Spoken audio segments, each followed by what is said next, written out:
దేవునికి మహిమ కలుగును గాక. హల్లెలూయా. సమకూడిన మీ అందరికీ ప్రభువైన యేసుక్రీస్తు వారి పేరిట నా హృదయపూర్వకమైన వందనాలు. అందరికీ వందనాలు.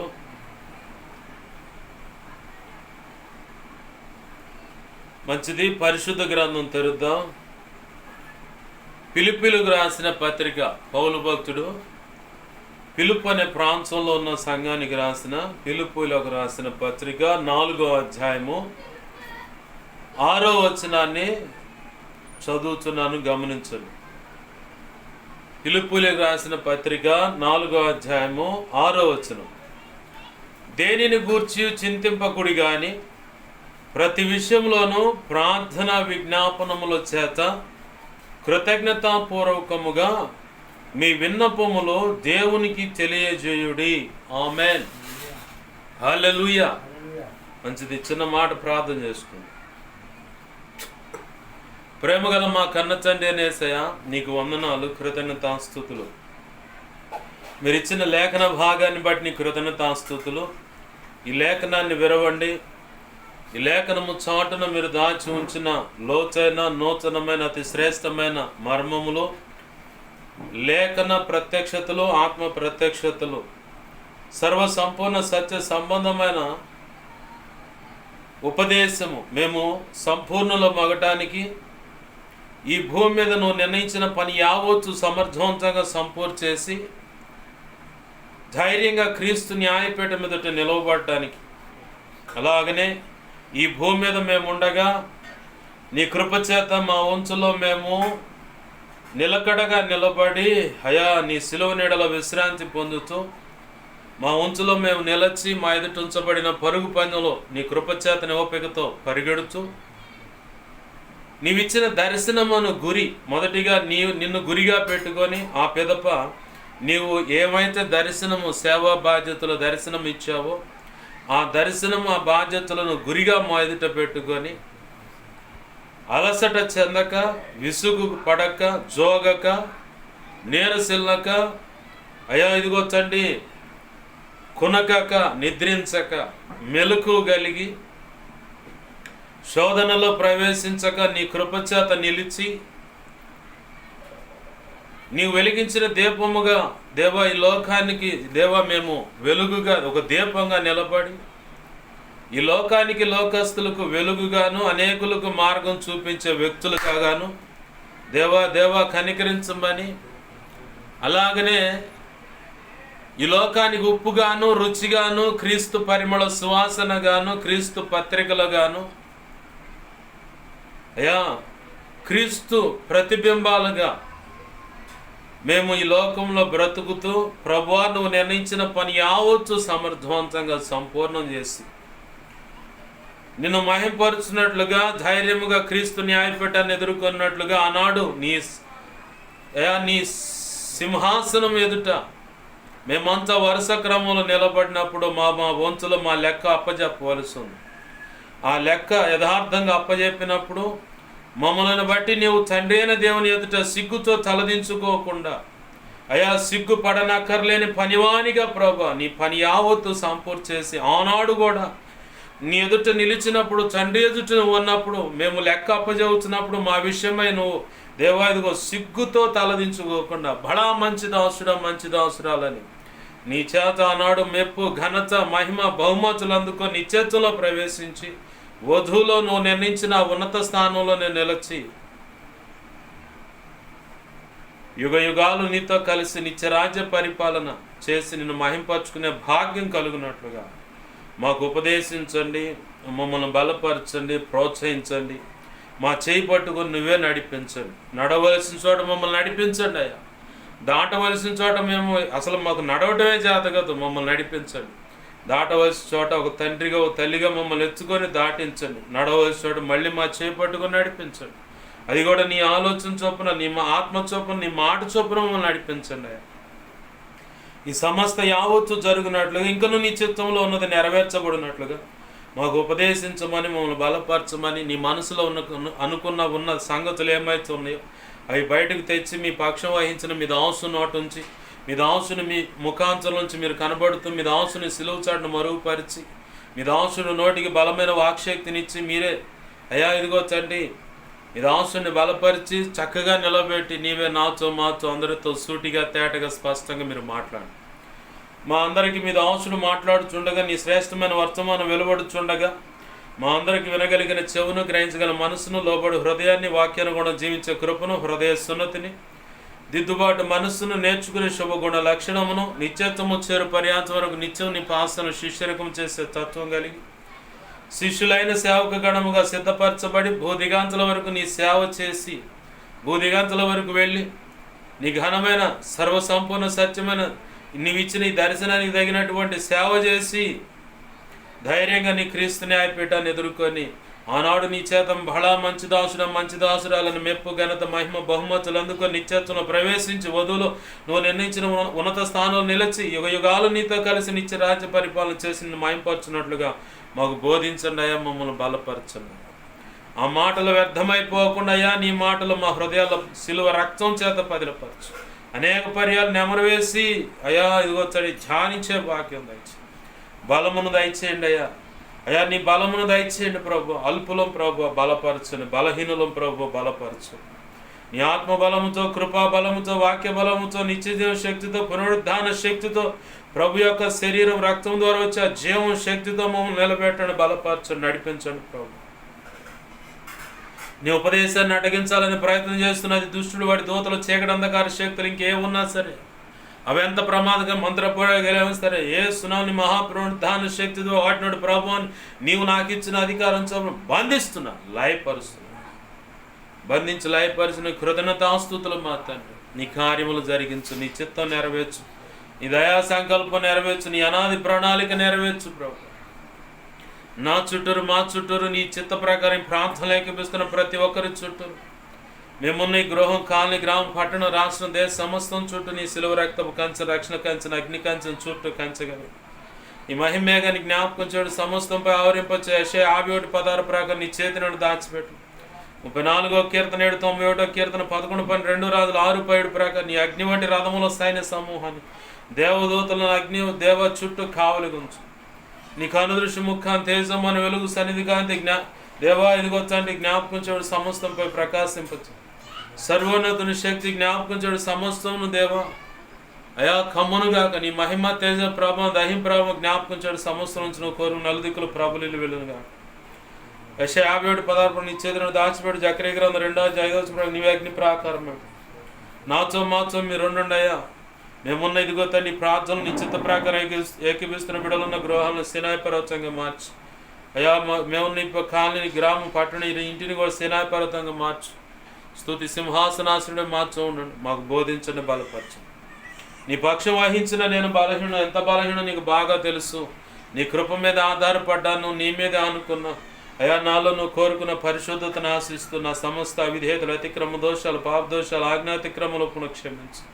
నీ సిలువ రక్తంలో నన్ను మమ్మల్ని కడిగి పవిత్రపరచయ్యా. నీ పరిశుద్ధాత్మతో నింపు, శుద్ధ జలంతో కడిగి పవిత్రపరచు. నీ ఆత్మబాలు, నీ ఆనంద తైలాభిషేకం నా నెత్తిమింకును గొప్పగా ఉంచు. పరిశుద్ధాత్మకులు నన్ను పుట్టమే శుద్ధ సువర్ణంగా మార్చు. నీ పరలో శుద్ధ సువర్ణ తైలు నా నెత్తిమింకును గొప్పగా ఉంచు. హెస్కేల్ 2:1-2 ప్రకారం నీ కృప నాకు మాకు దయచేసి నన్ను మమ్మల్ని నీ ఆత్మచేత నింపి చక్కగా నిలబెట్టు. మాతో మాట్లాడు. మత్తయి 10:1-7 ప్రకారం నీ కృపను, అపోస్తలుల కార్యం 4:27-37 నీ కృపను, యెషయా 51:16 ప్రకారం నీ కృప నాకు దయచేసి. ఇర్మియా 1:9-10-18-19 నీ కృప నాకు దయచేసి. మా అందరికి బోధించమని, మమ్మల్ని బలపరచమని, నీవే చూడండి నడిపి సహాయం చేయమని బతిమలాడుతూ ఈ వాక్యాన్ని బట్టి నీ కృతజ్ఞతాస్తుతులు చెల్లిస్తూ నన్ను మమ్మల్ని చేతులకు అప్పజెప్పుకుంటూ యేసయ్య నామములోనే ప్రార్థించి సమస్తం పొందుకొని నిన్ను మహింపరచుకుంటున్నాం మా తండ్రి. ఈ వాక్యాన్ని బట్టి కృతజ్ఞతాస్తుతులు చెల్లించి నన్ను మమ్మల్ని ఉపదేశాన్ని కృపాస్తాలకు అప్పజెప్పి నిన్ను గొప్ప చేసుకుంటున్నాం మా తండ్రి. ఆమేన్, ఆమేన్, ఆమేన్. హల్లెలూయా. దేవునికి మహిమ కలుగును గాక. హల్లెలూయా. రెండు చేతులు చూద్దాం. హల్లెలూయా, హల్లెలూయా. ప్రభునందు సమకూడిన మీ అందరికీ, నా మాటలు వింటున్న, ఈ వీడియో ద్వారా వింటున్నా, ఇక ముందు వినబోతున్నా ప్రతి ఒక్కరికి కూడా ప్రభు అయిన యేసుక్రీస్తు వారి పేరట నా హృదయపూర్వకమైన వందనాలు. అందరికీ వందనాలు. కొద్ది మాటలే చెప్పి నా మాటలు ముగిస్తాను. ఎందుకంటే తీసుకున్న సబ్జెక్ట్ చాలా పెద్దది, అంత తేలిక అయిపోయేది కాదు. ప్రభు ఇచ్చినటువంటి వాక్యము అంత తేలిక అయిపోయేది కాదు. లేఖన ప్రారంభంలో ఏమంటుందంటే, దేనిని గూర్చి చింతపడకుడి. చింత ఏమవుతుందో ఏదవుతుందో అని చెప్పని జీవితాన్ని గురించి చింత. చదువులో స్కూల్ చదువు అయితే స్కూల్ చదువు విషయంలో ఒక కాస్తంత పరిణితి అంటే పరిపక్వత వచ్చిన వాళ్ళకి, అంటే 7th క్లాస్ నుంచి 10th క్లాస్ లోపు నా చదువు ఏమైపోతుందన్న చింత. ఇంటర్మీడియట్ నుంచి ఇక పై చదువులు డిగ్రీ కానీ ఇక ఇంజనీరింగ్ కానీ ఇంకేమైనా యూనివర్సిటీ లెవెల్లో ఏమైనా చదువులు అంటే వాటి విషయంలో చింత. అలాగనే ఉద్యోగ విషయంలో చింత, కుటుంబం విషయంలో చింత, అలాగనే గర్భఫలం లేదనేది విషయంలో చింత, కోడలతో కుటుంబంలో సమస్య అనే చింత, అత్తమామల వల్ల సమస్య అని కోడలకి అల్లుడికి చింత, అలాగే కూతురు కాపురం సరిగా లేదని తల్లిదండ్రులకు చింత, నా భర్త ఎప్పుడు మారుతాడు అని చెప్పని భార్యకు చింత, నా భార్య ఎప్పుడు మారుద్దో, నేను నా కుటుంబం ఎప్పుడో దేవుని సన్నిధిలో ఉంటామని భర్తకు చింత. అలాగనే చుట్టుపక్కల వాళ్ళకు కూడా ఉంటుంది ఒక చింత. ఏంటంటే ఈ కుటుంబం ఎందుకని ఇలా అయిపోయిందని ఒక చింత ఉంటుంది, ఈ కుటుంబం ఎప్పుడు ఆగిపోతుంది అని చెప్పని ఒక చింత కూడా ఉంటుంది. అర్థమవుతుందా ఏం చెప్పాను నేను? ఏం చింత? చింతపండు చింత కాదు. ఈ కుటుంబం ఎందుకు ఇలా అయిపోయిందని కొంతమందికి చింత ఉంటుంది. కొంతమందికి ఏమో ఈ కుటుంబం ఎప్పుడు ఆరిపోతుందా, ఎప్పుడు సదరమైపోతా, ఎప్పుడు నాశనం అయిపోతా, ఆ కుటుంబంలో వాడు ఎప్పుడు చచ్చిపోతాడో, వీళ్ళు ఎప్పుడు చచ్చిపోతారని ఇది ఒక చింత ఉంటుంది. ఏంది? అదొక చింత అన్నమాట. ఇకపోతే రియల్ ఎస్టేట్ వ్యాపారానికి వస్తే ఇది ఎంత వృద్ధి చెందుతా లేదని అదొక చింత. వ్యాపారానికి వచ్చేసరికి ఈ వ్యాపారం వర్ధిల్లుతుందా లేదని అదొక చింత. ఏది? నా బిడ్డ ఏమైపోతాడో, కడుపును పుట్టిన కొడుకు గాలికి తిరుగుతూ ఉంటే, చెడు సాహసాలు బట్టి తిరుగుతూ ఉంటే వీడు ఏమైపోతాడని తల్లికి తండ్రికి చింత. ఏమి?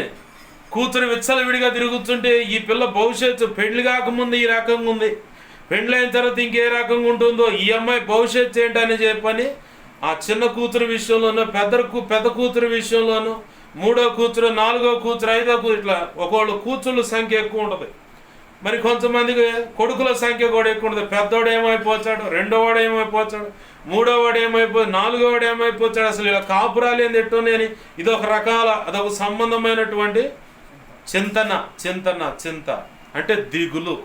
పర్యాయ పదం చింత అనే దానికి పర్యాయ పదం దిగులు, వేదన, గుబులు పట్టుకుంది, ఇవి అన్నమాట పర్యాయ పదాలు. అయితే బైబుల్లో ఏమంటుందంటే, దేని గురించి కూడా చింతింపకండి. చింత లేదంటే చింతన లేదంటే దిగులు, వేదన, గుబులు పట్టుకుంది, మనసంతా అటే లాగుతుంది, ఇట్లాంటి రకరకాల అన్నమాట. ఇదొక కోణం. అయితే ఇంకో ప్రేమికురాలకి ప్రియుడి విషయంలో అనుమానాలు పెట్టుకొని ఎవరైనా ఆకర్షిస్తున్నారేమో అనేది అదొక చింత. ఏంది? ప్రియురాలి విషయంలో ప్రేమికుడికి ఇది నాతోనే ఉంటుందో ఇంకెవరితోనే ఉంటుందో, రకరకాలుగా తిరుగుతుందని అదొక దిగులు, అదొక చింత అన్నమాట. అనుమానం అన్నమాట. అనుమానమే పెనుభూతం అని రాస్తుంది. కొంతమందికి ఏమో స్నేహితులు క్రీస్తుని అనుసరిస్తున్న దాన్ని బట్టి, క్రీస్తు బిడ్డగా బ్రతుకుతున్న దాన్ని బట్టి, ఒకవేళ వాళ్ళు అడిగినప్పుడు నేను మేము నమ్మే దేవుడు క్రీస్తు అండి, యేసు ప్రభు వారు, అందుకే మేము యేసయ్య చర్చికి వెళ్తాం. ఆదివారం ఆడపిల్లలు అనుకో, అబ్బా మరి రేపు ఆదివారం ఫంక్షన్ పోదాం, ఇట్టా సంగతి అట్లా సినిమా పోదా, అది అంటే పొరపాటును కూడా నేను రాను, నేను ఆదివారం పూట దేవుని మందిరానికి వెళ్ళాలి అన్న సాక్ష్యం పలికితే వాళ్ళు కొంచెం వెలిగా చూస్తూ ఉంటారు. వీళ్ళేంది ఇలా చూస్తున్నారు, నన్ను కలుపుకోరా, నాతో మంచిగా ఉండరా, నా కులాన్ని బట్టే, నా దేవుడిని బట్టే, నేను వెళుతున్నా ఆరాధిస్తున్నా, ఆ దేవాలయ భక్తిని బట్టి ఏమన్నా నన్ను వెలిగా పెడుతున్నారని అదొక చింత. మరికొంతమందికి ఏం పనికాడ కానీ సమాజంలో కానీ నేను యేసయ్య బిడ్డను, నేను రక్షణ పొందాను కాబట్టి నేను మీలా ఉండటానికి నేను ఒప్పుకోను, నా మార్గం వేరు, నా బ్రతుకు తీరు వేరు, నేనుండే పద్ధతులు వేరు, లోకం దాని ఆశలకు అనుగుణంగా నేను బ్రతకను, దానికి భిన్నంగా వ్యతిరేకంగా నా జీవితం, నా జీవన శైలి ఉంటుంది, నా మాట తీరు ఉంటుంది, నా ప్రవర్తన వస్త్రధారణ అన్ని మార్పులు కలిగి ఉంటాయి అని నువ్వు చెప్తే వాళ్ళు నిన్ను ఎలిగా పెడతారు, హేళన చేస్తుంటారు, దూషించి మాట్లాడుతూ ఉంటారు. ఇదొక రకమైన చింతన, అంటే ఇదొక రకమైన దిగులు. ఎందుకని యేసు ప్రభు వారిని నమ్ముకుంటే నాకు ఈ పరిస్థితులు, అదొక దిగులు.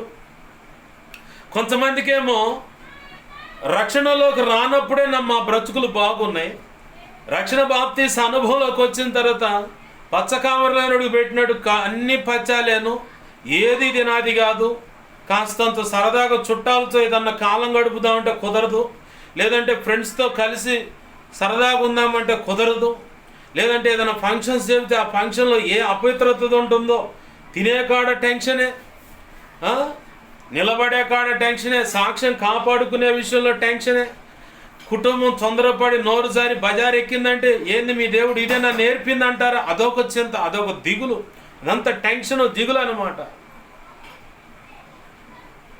లేదు ఎవడన్నా రక్షణ బాప్తీసం పొంది దొంగతనంగా అంటే వేరొక జీవితాన్ని గడుపుతున్నప్పుడు నేను ఎక్కడ ఎవరికి దొరికిపోతాను, అదొక చింతన. నేను చాలామందిని చూసా, ఒక అన్నయ్య అయితే డాబా ఎక్కి, ఇంట్లో అయితే మళ్ళీ అందరూ ఏమన్నా అనుకుంటారని చెప్పి డాబా ఎక్కి ఆ పాన్ పరాగా కైలి ఏదంటే చిన్నగా వేసుకొని నవ్వుతూ ఉంటాం. ఓ అమ్మాయిలు దేవుని సన్నిధిలో గొప్పగా ఉండి దేవుడు ఇచ్చిన పొజిషన్ కూడా చెడగొట్టుకుంటున్నారని చెప్పని అనుకున్నాను నేను. కొంతమంది చుట్ట తాగుతా నన్ను చూడంగా ఎనికి పెడతారు, కొంతమంది సిగరెట్ తాగుతా నన్ను చూసి ఎనికి అంటే దొంగతనంగా చేసే పని ఎవరికైనా నేను దొరికిపోతానేమనేది అదొక భయం. యథార్థంగా ఉండు, ఏ భయం ఉండదు.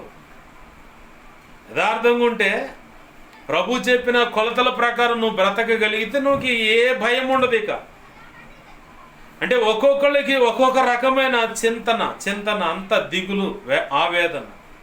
ప్రభు అంటున్నాడు దేని విషయంలో కూడా మీరు చింతింపకూడి కానీ, ఈ గాని కాని అయినను మరియు ఏలయనగా ఎందుకనగా ఈ మాటలు వచ్చినప్పుడు సవిస్తారమైన సందేశం అక్కడ దాగి ఉంటుంది. ఆమేన్, హల్లెలూయా, హల్లెలూయా.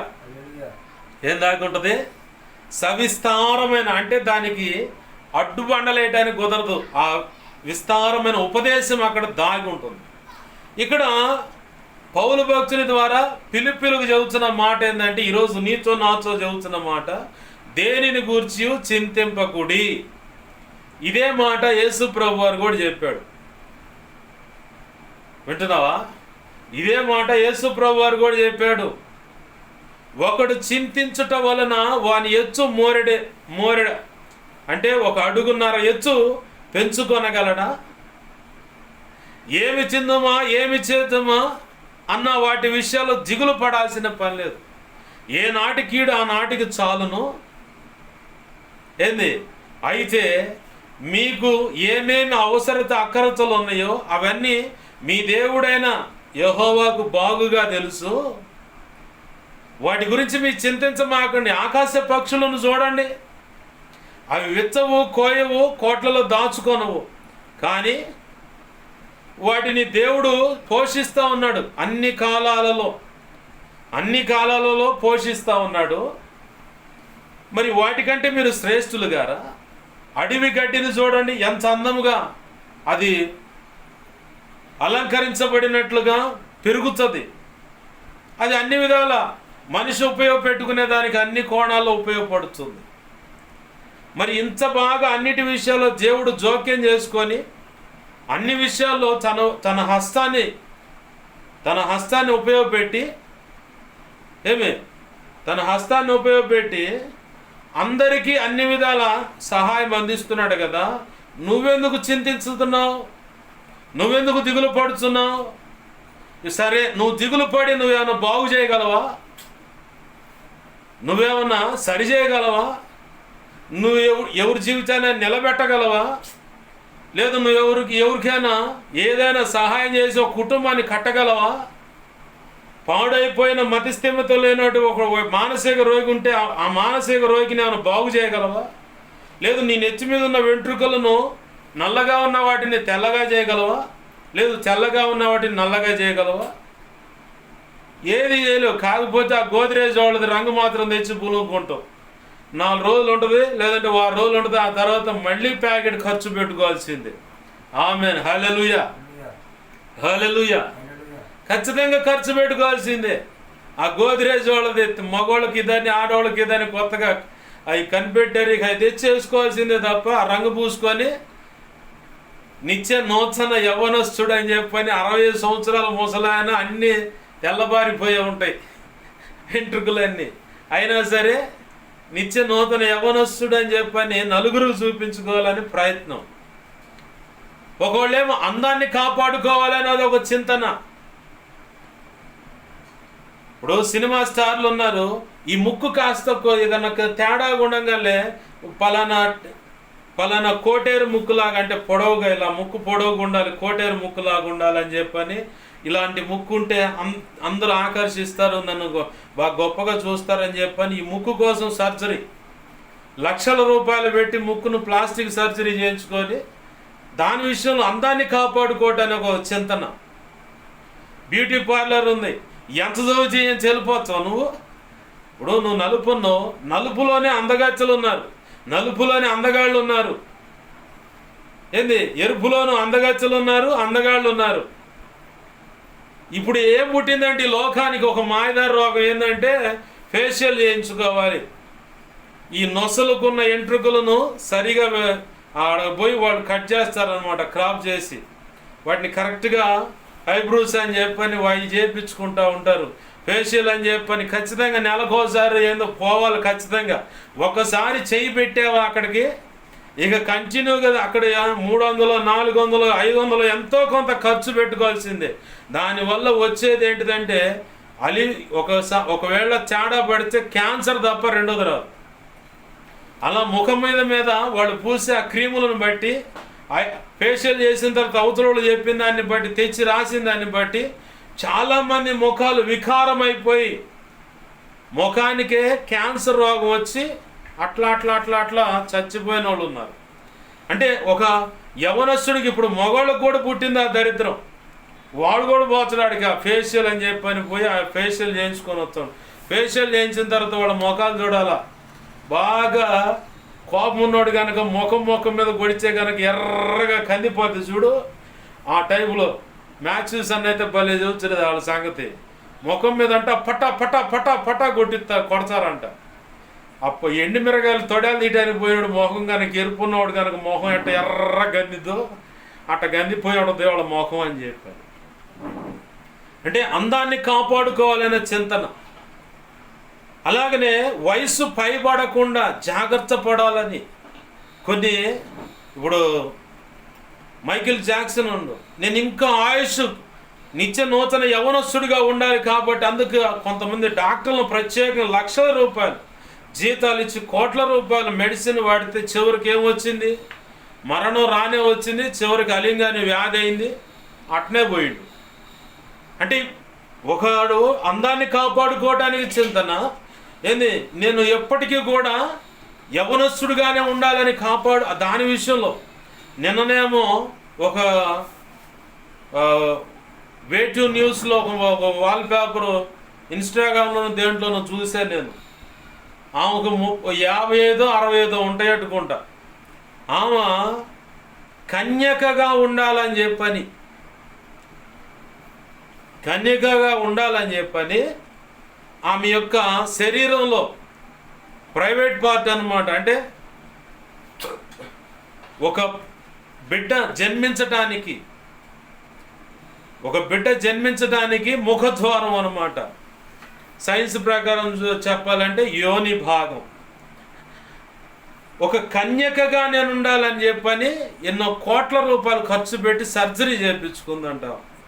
ఎందుకమ్మా అంటే నేను ఎప్పటికీ కూడా ఐఆమ్ వెర్జన్, నేను కన్యకగా ఉన్నాను. 60 సంవత్సరాలప్పుడు విచ్చలవిడిగా తిరగాల్సి తిరుగులన్నీ తిరిగి మళ్ళీ సర్జరీ చేయించుకుందాను కొన్ని కోట్ల రూపాయలు పెట్టి ఆ సున్నితమైన ప్రాంతాన్ని. అదొక చింత ఒకడికి అట్నే పట్టుద్ది. దరిద్రం. డబ్బు ఉంది కాబట్టి ఎన్ని కళ్ళైనా పడగలుగుతున్నాం. అదే డబ్బు లేకపోతే చచ్చినట్టు దేవుడు చెప్పినట్టే నాల.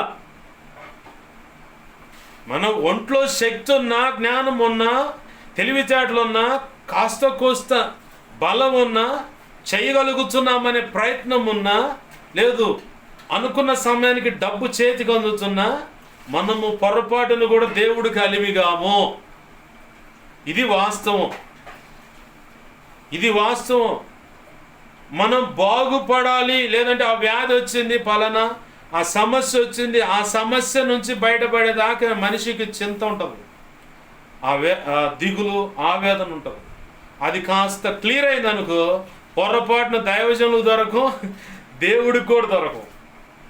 అందుకే దేవుడు ఎప్పటికప్పుడు ఏదో ఒక భారాన్ని నీ మీద పెడుతున్నాడు. ఎందుకంటే మనిషికి తన ఒంటి మీద, లేదా తన హృదయంలో అయినా, తన ఇంటిలో అయినా, తానున్న సమాజంలో అయినా, తను చేస్తున్న పనులు, లేదంటే చదువు, ఎక్కడైనా సరే ఏదో ఒక సమస్య ఉంచితేనే, అదే సమస్య అంటే భారం.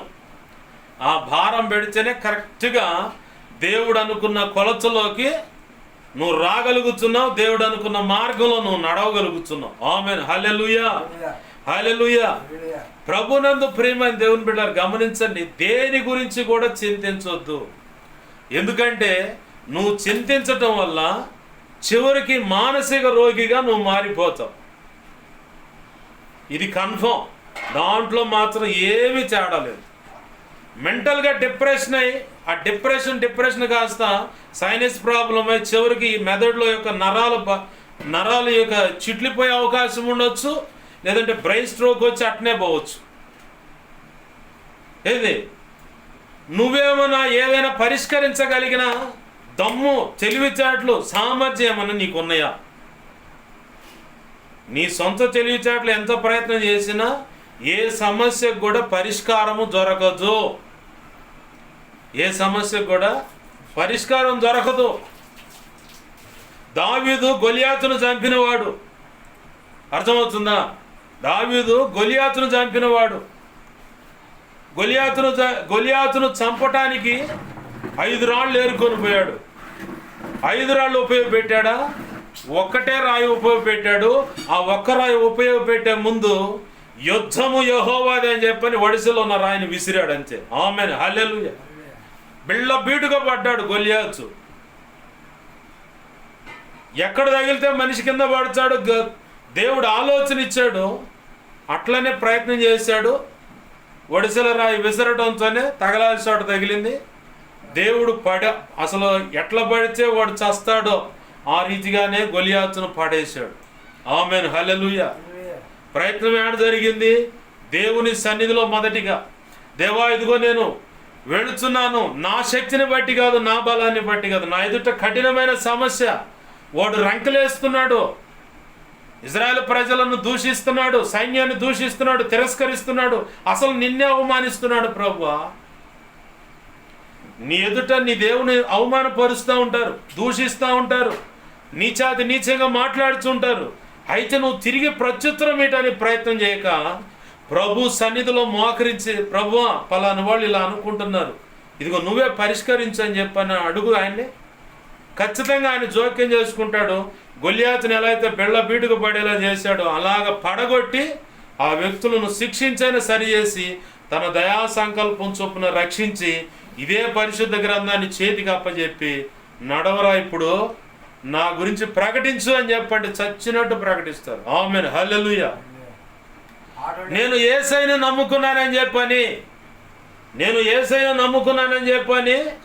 నన్ను అందరూ సన్మానిస్తారు, గౌరవిస్తారు, శాలువాలు కప్పుతారు, అబ్బా మీ దేవుడు గొప్ప అని చెప్పని అనుకుంటారని ఎప్పటికీ అనుకోమాక. తృణీకారాలు, నిందలు, అవమానాలు ఎదురైతే ఆయనకే తప్పలా. ఎవరికి? మీ నాన్నకు కాదు, మీ అమ్మకు కాదు, యేసయ్యకే తప్పలా. ఆ నిందలు అవమానాలు.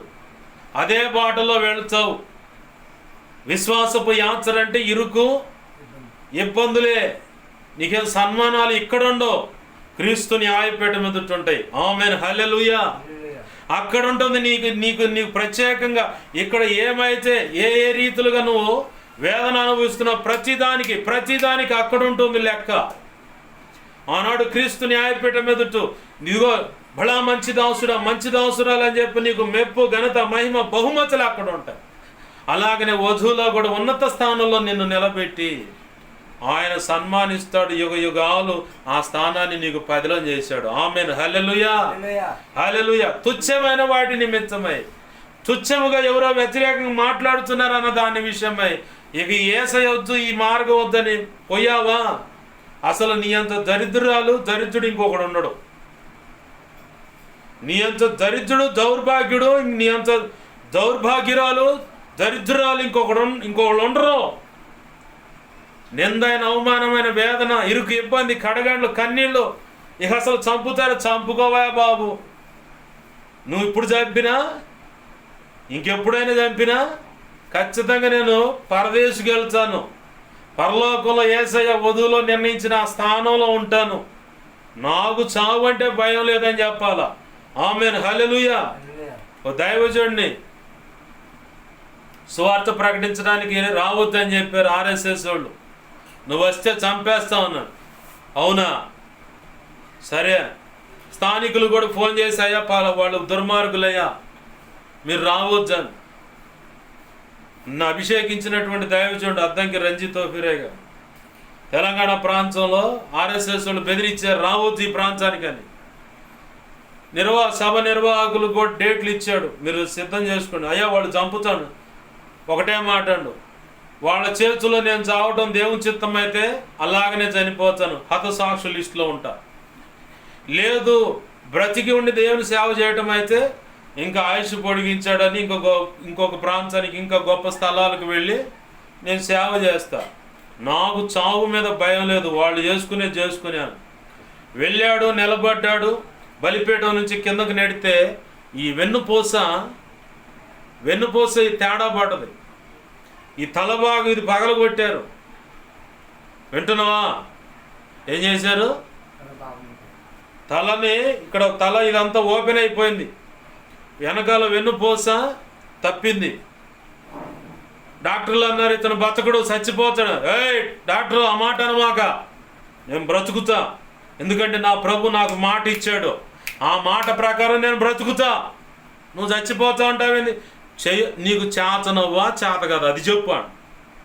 ఏది ఈ తల ఇదంతా పగలగొట్టబడి రక్తమయమైన నడుము తేడా పడి ఇదైతే డాక్టర్లతో వాదన పెట్టుకుంటుండేనా.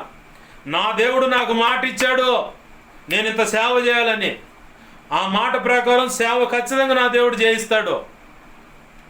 నువ్వు చచ్చిపోతాడని చెబుతావు, నీకు చేత కాదని చెప్పు, ఇంకోసారి పోతాం అంతే అని చెప్పగానే ఇక ఆ తర్వాత వేరే ప్రాంతానికి వెళ్ళి ట్రీట్మెంట్ తీసుకొని ఇప్పటికీ ఆయన వెన్నుపూసలో నొప్పి వస్తూ ఉంటుంది.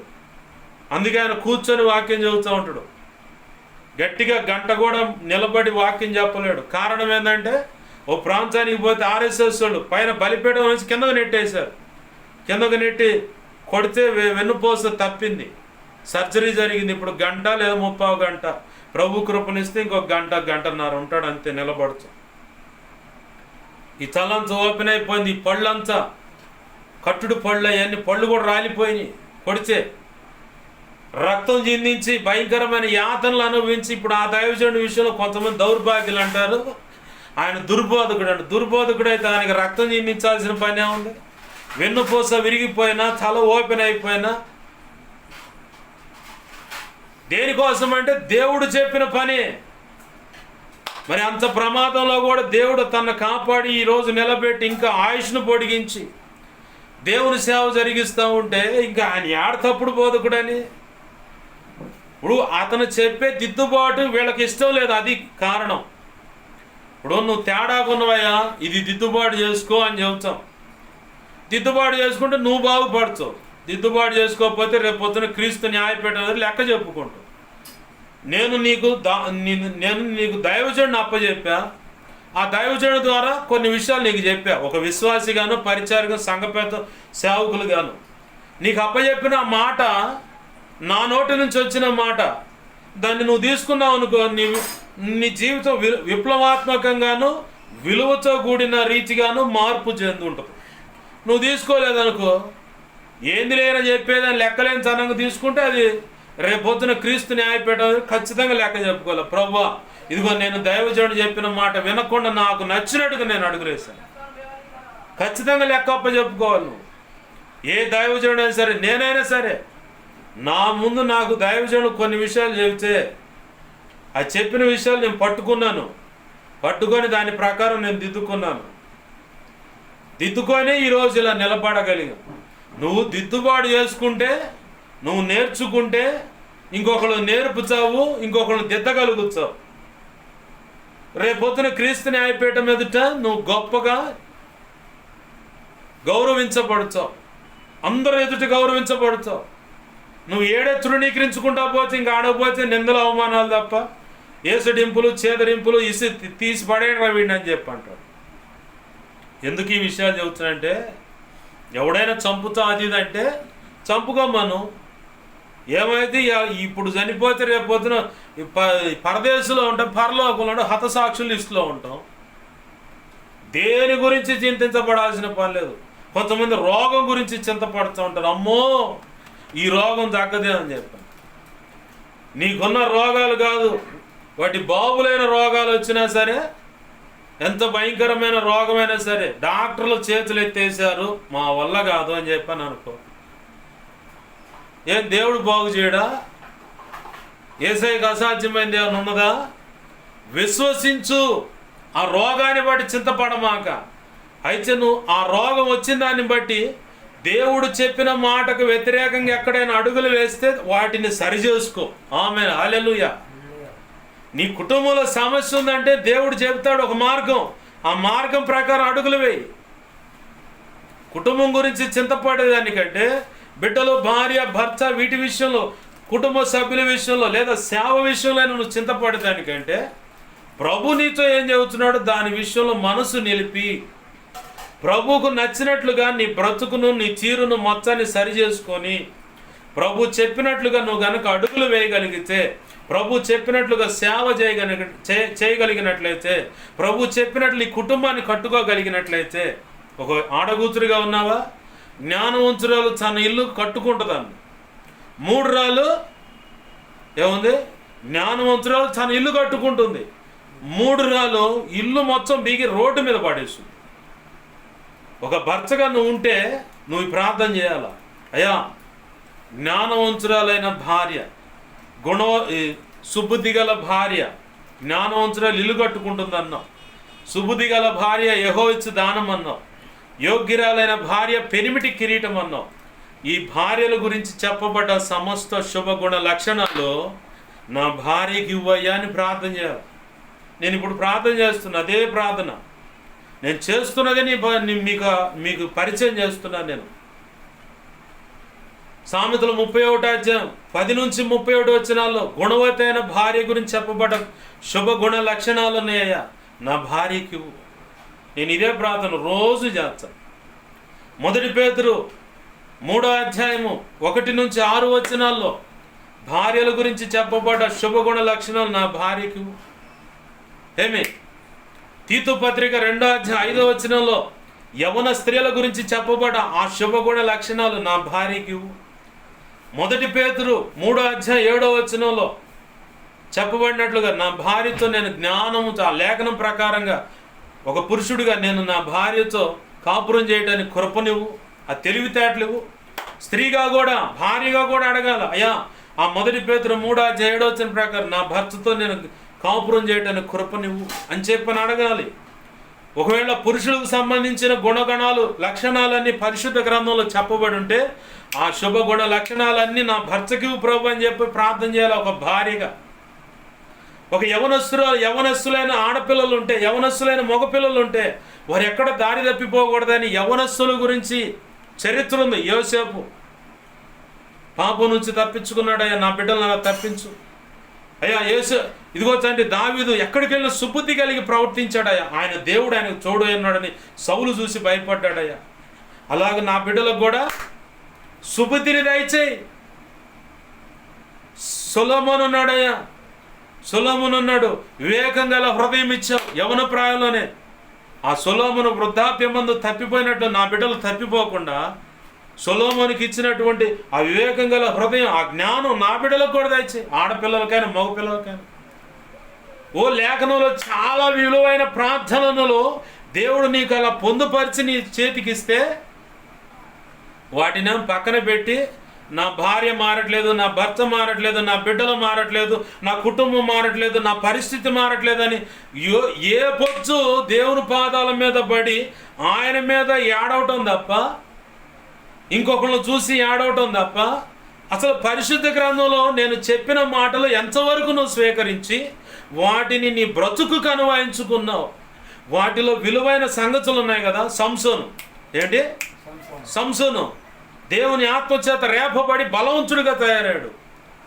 అయితే సంసోనుకి ఇచ్చిన ఆత్మ అభిషేకం నా బిడ్డలకు కూడా నీ చిత్తమైతే. అయితే సంసోను ఆడపిల్లల విషయంలో బలహీనపడినట్లుగా నా ఆడపిల్లలైనా నా మగపిల్లలైనా అయ్యా తప్పిపోకూడదు. సంసోను ఇదిగో యవన ప్రాయాలు ఉన్నప్పుడు నీ ఆత్మ ఎలా అయితే ప్రేరేపించిందో రేపిందో అలా నీ పని కొరకు నా బిడ్డలను రేపు. అయితే సంసోను ఆడపిల్లల విషయంలో బలహీనపడ్డట్టుగా నా కొడుకైనా సరే, లేదు నా పిల్లలు మగపిల్లల విషయం, ఆడపిల్లలైతే మగపిల్లల విషయంలో బలహీనపడకూడదు, బలవంతురాలుగా ఉండాలి. దెబోరా ఉంది ప్రవక్తిగా, గొప్ప యోధురాలుగా నిలబడ్డదయ్యా. అలాంటి అభిషేకం నా బిడ్డకి. అన్నా అనే ఒక ఇగో తండ్రి లోకాసువార్తలో కనపడదు, అన్నా అనే ఒక పండు వృద్ధాప్యము నా యాడికి పోయి ఏడుంది, దేవుని సన్నిధిలోని కనిపెట్టుకొని ప్రవక్తిగా ఇశ్రాయేలీయుల యొక్క విమోచన కొరకు మొరపెడుతుందట. అలాంటి యోధురాలుగా నా ఆడపిల్లలను, నా ఇంట్లో పిల్లలను లేవనెచ్చు. వింటున్నావా? అలాంటి ఆడపిల్లగా నా బిడ్డను, నా కుమార్తెను తీర్చిదిద్దు ప్రభువా. అయితే ఆమెను భర్తను కోల్పోయింది కానీ నా బిడ్డకు అలా భర్త కోల్పోకుండా కండిషన్ పెట్టాలి. ఇక్కడ చరిత్ర చదువుతున్నావు, అక్కడ అన్నా అనే ఆమె తన భర్తను కోల్పోయి ప్రవక్తిగా ఉంటూ ఇజ్రాయేలీయుల యొక్క విమోచన కొరకు కనిపెడుతుందంట. ఆ కనిపెట్టే వాళ్ళు చాలామంది ఉంటే వాళ్ళలో ఏమి కూడా ఒకతట. భర్తను కోల్పోయిన కానించి ఆ దేవాలయంలోనే పడి ప్రార్థన చేస్తూ ఉందట, దేవాలయంలో పరిచయం చేస్తూ ఉందట. నువ్వు ప్రార్థన చేయాలి. ఈ సబ్జెక్ట్ తీసుకున్నప్పుడు నా కుమార్తె ఇలాగ భక్తి సాధన చేయాలి, ఇలాగ అనేకుల యొక్క రక్షణ కోసం మొరపెట్టాలి. అయితే నీ చిత్త ప్రకారము ఆమె కలిసి నీ పనిలో వాడబడాలి ప్రభు. అలాగా అంతకంటే గొప్పగైనా సరే నీ చిత్తం అయితే నీ బిడ్డలు ఏమైపోదు, వాళ్ళు ఏమైపోదు. నీ పరిశుద్ధ గ్రంథంలో నీకు మాటలు ఇచ్చాను కదా, ఆ మాటల ప్రకారం నువ్వు అడుగు. అయ్యా నా అల్లుడు కూతురు అకుల ప్రిస్కిల్లాల వల్ల దైవజనుడు సహకారులుగా ఉండాలయ్యా. అయ్యా నా కొడుకు నా కోడలు అకుల ప్రిస్కిల్లాల వల్ల దైవజనుడికి ఉపచారం చేసేవాళ్ళకు ఉండాలయ్యా. దైవజనుడు వెంబడించే యోధులుగా ఉండాలయ్యా. దేవుడిని అడిగితే ఆ కార్యం చేయడా? మనకేందంటే ఏ పొద్దు లోకంలో ఉన్నా ఇక హోదాలు కావాలా. లోకంలో అందరూ చెప్పుకున్నట్టు 2-3 స్టేర్లు డాబా, మెడలో దిగేయడానికి బంగారపు నగలు, బ్యాంకులోను బీరువా లాకర్లోను డబ్బు బంగారం, ఏంది కారు, లేదంటే ఒక్కొక్కళ్ళకి ఒక్కొక్క బైకు. అలాగనే సమాజంలో నా గురించి గొప్పగా చెప్పుకోవాలని ఇక బిర్రుగా బీసుకొని తిరుగుతూ ఉంటాడు వాళ్ళు. ఇది కావాలా? దేవుడు అంటున్నాడు ఇది అశాశ్వతమైన ఆశీర్వాదం. నేను నీకు ఇవ్వాలనుకుంటుంది శాశ్వతమైన ఆశీర్వాదం. ఏది? యుగ యుగాలు ఇక ముందు ఉండబోతున్నది. యుగ యుగాలు నిత్యరాజ్య పరిపాలన. ఆ నిత్యరాజ్యంలో అక్కడంతా సంతోషం, అక్కడంతా ఆరాధన, దేవుని మహిమపరచటమే ఉంటుంది అక్కడ. ఆ శ్రేష్టమైన స్వాస్థ్యాన్ని నీకు పంచివ్వాలని నేను ఆశపడుతుంటే నువ్వేమో ఈ లోక సంబంధమైన వాటి విషయం మనసు నిలిపి ఇప్పటికిప్పుడు బ్రతికి బట్టగట్టితే చాలు, రేపటికి రాజువుడు రంగడేవుడు అన్న పరిస్థితుల్లో మనం బ్రతుకుతున్నాం. ప్రియమైన దేవుని బిడ్డలారా గమనించండి, అబ్రహాము జీవితాన్ని బట్టి నువ్వు నేర్చుకోవాల్సిన విలువైన పాఠం ఏంటంటే, నా తర్వాత భావి తరాలకు ఆస్తులను ధనాన్నో ఇంకేదో ఇహ సంబంధమైనది సమకూర్చి పెట్టి పోవటం కాదు, నిత్యత్వంలో ఆశీర్వాదాన్ని పంచిపెట్టి పోవాలి నేను. అది నువ్వు నేర్చుకోవాలి, అదే భక్తి సాధన చేయాలి. అబ్రహాము ఇహమందు దీవించబడ్డాడు, పరమందు కూడా దీవించబడ్డాడు. అన్ని విధాల అబ్రహాము ఆశీర్వదింపబడెను అని ఉంది లేఖనం. ఆమేన్, హల్లెలూయా, హల్లెలూయా. ఎలియాజరు చెప్తాడు, ఇస్సాకుకు పిల్లని తీసుకురావడానికి పోతే ఏంది రెక్క వాళ్ళ నాన్నతో అక్కడున్న వాళ్ళ బంధువులతో చెబుతున్నాడు, అబ్రహాము అన్ని విధాలు ఆశీర్వదింపబడెను అని. నువ్వెందుకు ఆశీర్వదింపబడుతున్నా? ఎందుకంటే నీ చింత, నీ జిగులు, నీ ఆవేదన, దేవుడి మీద అనుమానం, దేవుడిచ్చిన మాట మీద అనుమానం, అంత అనుమాన భ్రాగంతోనే ఏది పొందుకోలేకపోతుంది. ఇప్పుడు సముద్రం మీద పడవ వెళుతుంది, పడవలో 12 మంది శిష్యులు ఉన్నారు, యేసు ప్రభు వారు కూడా ఉన్నాడు. సముద్రం కెరటాలు ఎగసెగిసి పడుతున్నాయి, గాలి విసురుతుంది, బాగా గలిబిలిగా ఉంది. యేసు ప్రభు వారు కూడా అదే పడవలో పడుకొని ఉన్నాడు, నిద్ర అట్లా తలవాల్చాడు. ఈ శిష్యులు అంటారు వచ్చి, ప్రభువా ప్రభువా ప్రభువా మేము నశించుచున్నాము, నీకు చింత లేదా అను. మేము నశించుచున్నాము, నీకు చింత లేదా అంటే ప్రభు ఏమన్నాడు, అల్ప విశ్వాసుల ఎందుకు భయపడదు. ఈ గద్దెంపు ఎదుర్కోవడానికి వాళ్ళు కేకలేశారు. ఇప్పుడు కొంతమంది చరిత్రకారులైనా పడవ నడిపేవాళ్ళైనా చరిత్రకారులైనా చెప్పిన మాట ఏంటంటే, అమరం అనేది ఒకటి ఉంటుంది పడవకి. ఆ అమరం అనేది మొదటిగా మునుగుద్దంట పడవ కనుక తేడా పడితే. యేసు ప్రభు వారి పోయి అమరం మీద తల అట్లా తలవాల్చి చెయ్యి అట్లా పెట్టి నిద్రపోతాం. దైవజనంలో పాట రాజు, అమరము పొంగే కడలి అని చెప్పని ఆనంద్ జయకుమార్ గారు పాట రాశారు. అమరం మీద అట్లా తలవాల్చాడంట. పొంగే కడలని మాటతో నిమ్మళపరిచినావే. ఒక మాట, ఆగు గాలి ఆగు, సముద్రం నిమ్మళమైపో అని చెప్పనగానే అంతే ప్రశాంతంగా ఆగిపోయింది. అసలు పడవ ప్రమాదం వస్తే యేసు ప్రభువు మొదటిగా మునిగేది. నీవు ప్రమాదం అనుకొని ఇంకేదో దిగులు అది ఇది అనుకుంటున్నా. అసలు యేసు ప్రభువు ఆడకు వచ్చి ఉన్నాడు. అది నువ్వు నమ్మగలిగితే, విశ్వాసపు నేత్రాలతో అది చూడగలిగితే, నిన్ను ఏ దిగులు కూడా అలుముకోదు, ఏ భీతి భయము కూడా నిన్ను వెంటాడదు. మనం ఏం చేస్తామంటే వాటన్నిటి పక్కన పెట్టి ఈ భీతి దిగులు భయము వీటన్నిటిని భుజాన వేసుకొని నడుస్తూ ఉంటాం, యాత్రికుడు పదధ్వని అన్నట్టుగా. యాత్రికుడు అనే పుస్తకంలో కూడా భక్తుడి యొక్క టైటిల్ ఎలా ఉంటుందంటే, ఒక మూట భుజాన వేసుకొని నడుస్తున్నట్టు కనపడతాడు. మనం ఏం చేస్తున్నాడంటే భయము, జిగులు, బాధ, వేదన, ఈ పరిస్థితులు నీ మనసులో ఏమేమైతే తొలుస్తూ ఉన్నాయో, ఏమేమైతే ఆవేదన కలుగు చేస్తూ ఉన్నాయో అటన్నిటినీ భుజాన వేసుకొని నువ్వు మోస్తున్నావు. కానీ యేసయ్య నాకు ఈ వాగ్దానం ఇచ్చాడయ్యా, యేసయ్య నాకు ఈ మాట ఇచ్చాడయ్యా, యేసయ్య నా కుటుంబాన్ని కడతానన్నాడయ్యా, యేసయ్య నా రోగాన్ని స్వస్థపరుస్తానన్నాడయ్యా, యేసయ్య నా బ్రతుకును విప్లవాత్మ మారుస్తానన్నాడయ్యా, యేసయ్య ఇదిగో నా జాబ్ విషయంలో ఈ మాట ఇచ్చాడయ్యా, యేసయ్య నా చదువు విషయంలో ఈ మాట ఇచ్చాడయ్యా, నా వ్యాపారంలో ఈ మాట ఇచ్చాడయ్యా, నా రియల్ ఎస్టేట్ వ్యాపారంలో ఈ మాట ఇచ్చాడయ్యా, నా భార్య విషయంలో ఈ మాట ఇచ్చాడయ్యా, నా భర్త విషయంలో ఈ మాట ఇచ్చాడయ్యా, నా కడుపును పుట్టిన బిడ్డల విషయంలో ఈ మాట ఇచ్చాడయ్యా, ఈ సేవ విషయంలో ఈ మాట ఇచ్చాడయ్యా, సంఘ విషయంలో ఈ మాట ఇచ్చాడయ్యా, సంఘ బిడ్డల విషయంలో ఈ మాట ఇచ్చాడయ్యా. ఇలాగ నువ్వు చెప్పి దాన్ని భుజానేసుకొని దేవుని సన్నిధిలో పెనుగులాడితే ఇంకా ఆయన సంతోషిస్తాడు. ఆమేన్, హల్లెలూయా. మనం ఏం చేస్తున్నాం అంటే ప్రతిదానికి చింత పడటం వల్ల నీకు మనోవ్యాధి అనేది పట్టుద్ది. చివరికి ఆ మానసికంగా చితికిపోవటమే కాకుండా దిగులు పడిపోయి నీ ఆత్మను నలుపుకుంటావు. పౌలు భక్తుడు అన్నాడు, దుఃఖపడటం వల్ల, వింటున్నావా, దుఃఖపడటం వల్ల ఆత్మ నలిగిపోద్దట. మీ ఆత్మను నలగగొట్టుకుంటున్నారు, ఆత్మ నలిగిపోద్దట. అర్థమవుతుందా?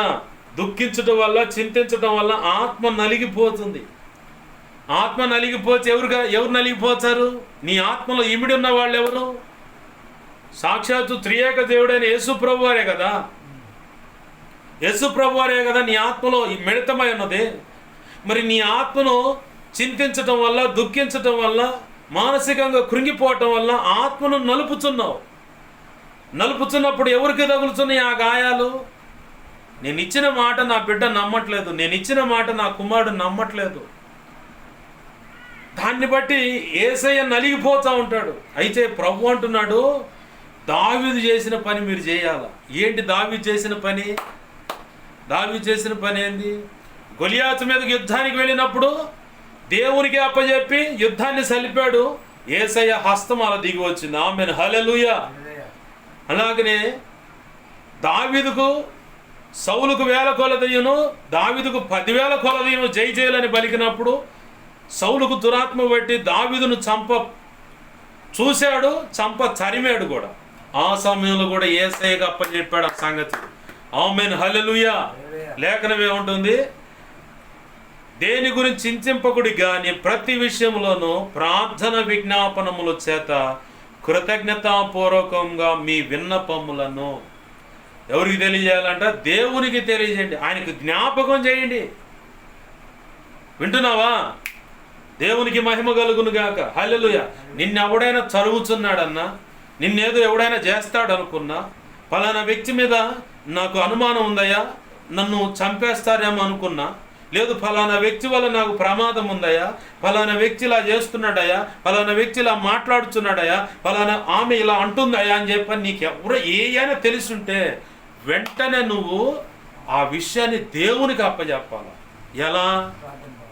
మోకాళ్ళేసి, నేను ఈ మాటలు వింటున్నాను ప్రభువా, ఫలానా వ్యక్తులు, నాకు ఆ వ్యక్తి మీద డౌట్ ఉందయ్యా, అది ఎంతవరకు నిజమో అబద్ధం నాకు తెలియదు, అయితే నీకు అప్పచెబుతుంది, నువ్వే చూసుకో. తేడాగుంటే నువ్వే నీ స్టైల్లో సరిచేయి. అయితే వారిని క్షమించు, దర్శించు, రక్షించు, నీ సంఘంలో నీ చిత్త ప్రకారం నిలబెట్టు, నీకు ఇష్టమైతే సేవలో వాడుకో. నా ప్రభు నాకు నేర్పిన ప్రార్థన ఇది. దైవజనుడైన ప్రవక్త, దీర్ఘదర్శి, రాజు, దేవుని ఆత్మ పొందుకున్నటువంటి వ్యక్తి దావీదు మహారాజు దగ్గర నుంచి నేను నేర్చుకున్న పాఠం. శత్రువు చదువుతున్నాడు ఎవరు? పిల్లనిచ్చిన మావే, బయటోడు కాదు. మళ్ళీ పిల్లనిచ్చిన మావే చదువుతుండు, ఎడిపోవాల దిక్కెవడు? ఎవరు లేరు దిక్కు. ఎవరి దగ్గర పోయినా నమ్మించి వంచిస్తారు. తేడా చేసి ఇక ఆ రాజుకు అప్పచెప్పి నా ప్రాణాలను తీసేలాగా చేస్తారు. అయితే నేను ఎవరిని ఆశ్రయించను. నా ఆశ్రయపురమా, నా ఆశ్రయ దుర్గమా, నా దాగుచోటు, నా కొండ, నా కోట, నా శైలమా, నీవేనయ్యా అని చెప్పని పాట పాడుకున్నాడు. ఆమేన్, హల్లెలూయా. అలాగనే ప్రభు సెలవిచ్చినట్లుగా ప్రతి విషయంలో కూడా అడుగులు వేశాడు. ప్రభు సన్నిధిలో ప్రతి విషయాన్ని అప్పచెప్పేశాడు. సౌలు తరుగుతుంటే ప్రభుకి అప్పచెప్పేశాడు. కన్న కొడుకు తరుగుతుంటే దేవునికి అప్పచెప్పేశాడు. దేవునికి మహిమ కలుగును గాక. హల్లెలూయా. ఎవరికి అప్పచెప్పాడు? ఎవరు తరుగుతుంటే ఎవరికి అప్పచెప్పాడు? దావీదుకి అప్పచెప్పాడు. దేవునికి అప్పచెప్పాడు. కన్న కొడుకు దావీదు కన్న కొడుకే కుట్రవాన్ని చంపడానికి ప్రయత్నం చేస్తుంటే దేవుడికి అప్పచెప్పాడు. 2 సమూయేలు గ్రంథం 15వ అధ్యాయం 31వ వచనంలో అట్టుకుంటా. 2 సమూయేలు గ్రంథం చూడండి, ఆడ ఉంటుందో మాట. తన కన్న కొడుకే కుట్ర చేస్తే దావీదు ఏం చేశాడంటే తీసుకువెళ్ళి దేవునికి అప్పచెప్పాడు. 2 సమూయేలు గ్రంథం 31వ అధ్యాయం 15వ వచనమా.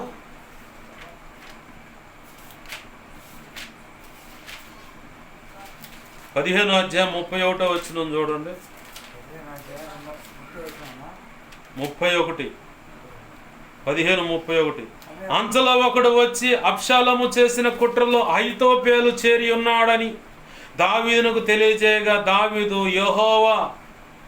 అంటున్నాడు, ఇప్పుడు ప్రార్థన చేస్తా, యెహోవా అహీతోపేలు యొక్క ఆలోచనను చెడగొట్టమని ప్రార్థన చేసెను. ఆమేన్, హల్లెలూయా. ఎగ్జాక్ట్లీ ఏదైతే ప్రార్థన చేశాడో అలాగనే అబ్షాలోము అహీతోపేలు యొక్క ఆలోచనను దేవుడు చెడగొట్టాడు. ఎలా అంటే తన స్నేహితుడిని దావీదు ముందుగానే తన కొడుకు పక్కన పెట్టాడు. నువ్వు ఎడనకూడదు, నా కొడుకు నా కుమారుడు తప్పుడు ఆలోచనలు చేస్తాడు. హూషే అనే వ్యక్తి అబ్షాలోముతో ఇట్లైనను 17 అధ్యాయంలో ఉంటుంది ఈ మ్యాటర్ అంతా. అబ్షాలోము దగ్గరకు పోయి అహీతోపేలు చెప్పిన ఆలోచన మాకు కరెక్ట్ అనిపిస్తుంది, ఏంది మరి సంగతి అంటే, ఈసారి అహీతోపేలు చెప్పిన ఆలోచన కరెక్ట్ కాదు అన్న.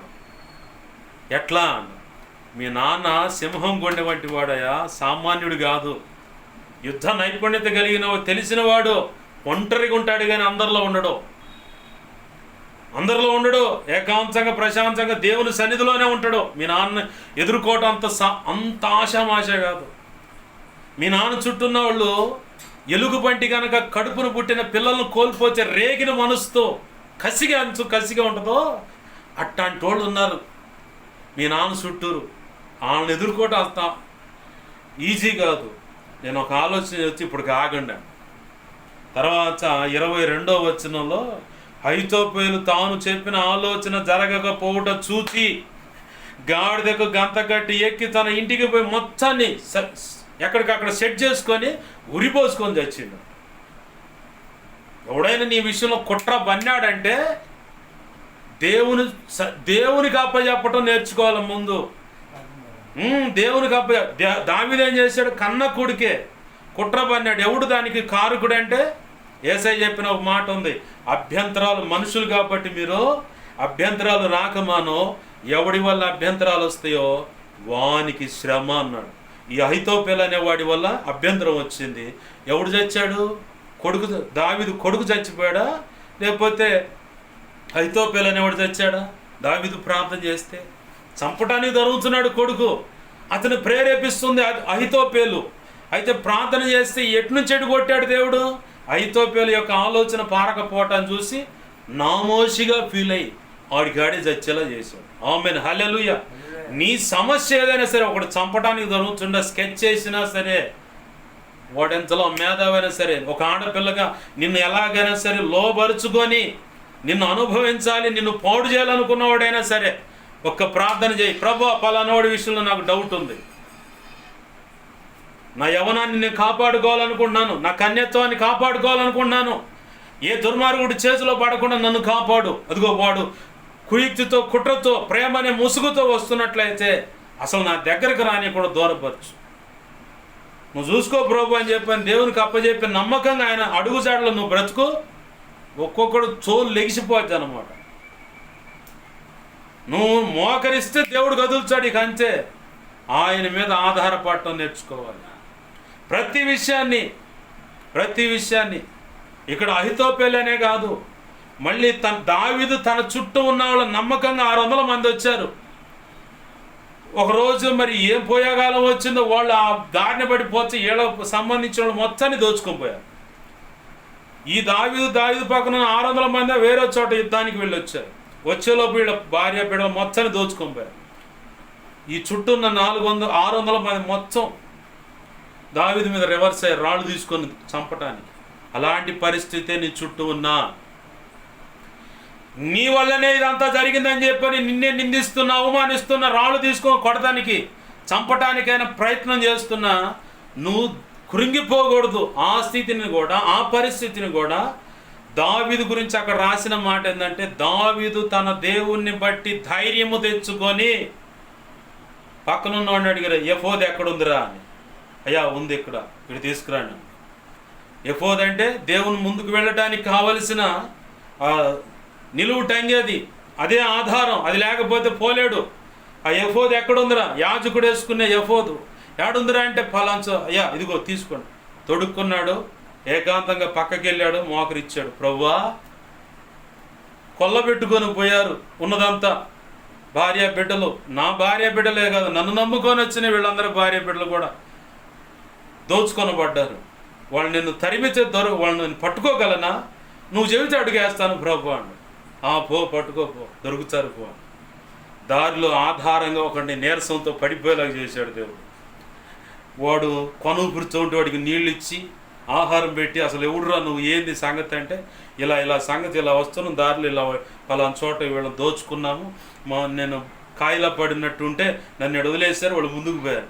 వాళ్ళు ఎడిపోయారు, నాకు చూపిస్తావంటే, నన్ను చంపనంటే ఖచ్చితంగా చూపిస్తాను, నేనేం చంపను, రా చూపించాను. వాడిని వదిలేశారు, మిగతా వాళ్ళని పట్టుకున్నారు, దోచుకొని మొత్తం తన వాళ్ళని తెచ్చుకున్నారు. తెచ్చుకోవటమే కాదు, ఎవడైతే కీడు చేశాడు వాడు మొత్తాన్ని నిలువున దోచుకొని వచ్చారు. ఆమేన్, హల్లెలూయా. ఇంకా సమృద్ధిని తెచ్చుకొని వచ్చారు.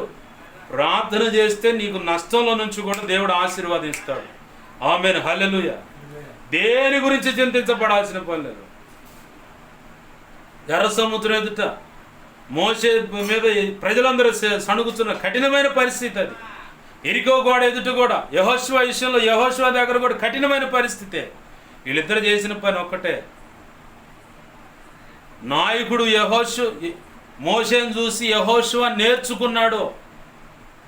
భక్తి సాధనైనా పద్ధతులైనా, ఎలా దేవునితో సహవాసం చేస్తే, ఎలా మాట్లాడితే ఆయన కదులుతాడో, ఆయన హస్తం నాకు సహాయపడుతుంది, ఆయన దిగి వచ్చి ఎలా జోక్యం చేసుకుని పని చేస్తాడు అన్నది గ్రహించాడు. ఇక్కడ మోషే దగ్గర నుంచి యెహోషువ ఇద్దరు ఒకే ప్రార్థన చేస్తున్నారు. ఎందుకు ప్రభు అంటే, నాకెళ్ళి చూస్తావు, నీ చేతులు ఏముంది మోషే అన్నాడు.